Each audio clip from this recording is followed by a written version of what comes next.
अपनी आलीशान सोसाइटी से बाहर निकलते ही सुयश ने अनजाने में ही सामने लगे बरगद के पेड़ के नीचे देखा। हाँ, वो बैठी थी। वो कौन? एक भिखारिन। शायद हाँ, भिखारिन ही थी। अभी 3-4 दिन पहले गेट से बाहर निकलते ही उसकी कार के एकदम सामने आ गई थी। सुयश का मन तो हुआ जोर से गाली देकर बोले, अरे बुढ़िया, मरने के लिए तुझे मेरी कार ही मिली थी। पर संस्कार, वो संस्कार जो माँ बाप ने दिए थे, क्या अभी उसमें बचे हैं? पता नहीं, शायद हाँ या शायद नहीं भी। यूँ सुयश अपने अधीनस्थ कर्मचारियों के सामने शालीनता से ही व्यवहार करता है। तो झट से दरवाजे खोलकर उतरा। माँ जी, लगी तो नहीं? फिर पर्स से 100-100 के नोट निकालकर बुढ़िया को देते हुए बोला, रख लो, काम आएंगे। सुयश जानते हैं ये 500 रुपये नहीं, उसकी रेपुटेशन बनाने की सीढ़ी है। चौकीदार, ड्राइवर, तमाशबीन लोग उसकी दानवीरता और अच्छे स्वभाव के चर्चे फैला देंगे। शायद किसी उत्साही ने वीडियो भी बना लिया हो। यह सोचकर वो मुस्कुराते हुए कार में बैठा। बैठते वक्त एक भरपूर निगाह उसने बुढ़िया पर डाली। बुढ़िया उसे दोनों हाथों से आशीर्वाद दे रही थी। ये चेहरा तो बहुत जाना पहचाना सा लगता है, पर यहाँ अनजान शहर में कौन उसकी जान पहचान का होगा, वो भी भिखारी। कार में बैठे हुए फाइल पलटते समय भी वो चेहरा यादों की स्लेट पर दस्तक दे रहा था। कोई बहुत ही परिचित, जिसके इस रूप की उसने कल्पना नहीं की थी। वो कौन? पर है कौन? अभी 5 महीने पहले ही तो अपना पुराना शहर छोड़कर वो इस शहर में आया है। वैसे कहने की बात है, वरना शहर तो कब का छूट गया था। पढ़ाई, नौकरी, इन सब की भागम भाग में अब की बार तो जड़ें भी उखाड़ फेंकी थी। हाँ, घर भी बेच दिया था।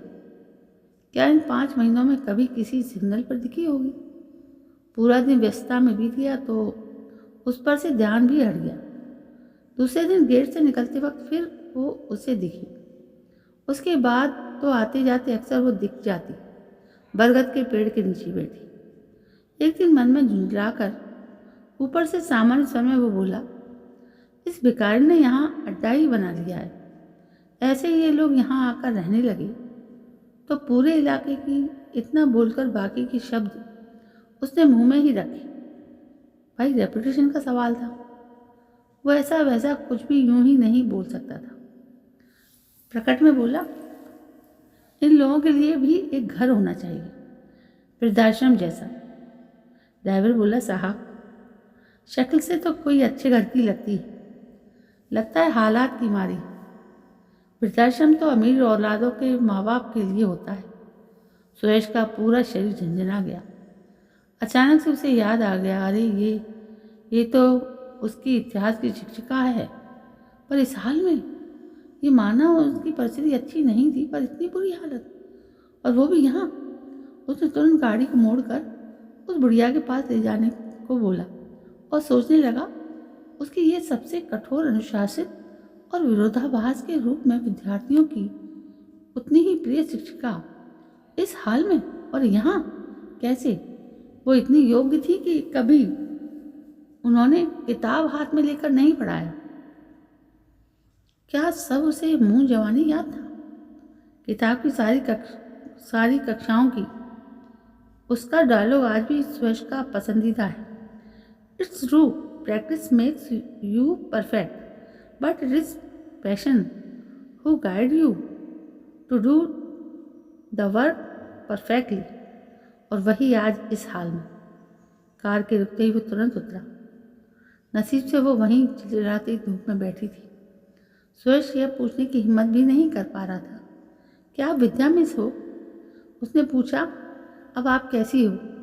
उस दिन ज़्यादा चोट तो नहीं आई थी ना? आप कौन हो?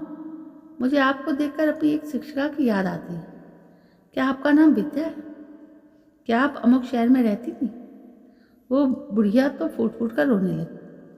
हाँ, वो सुयश की विद्या मिस ही थी।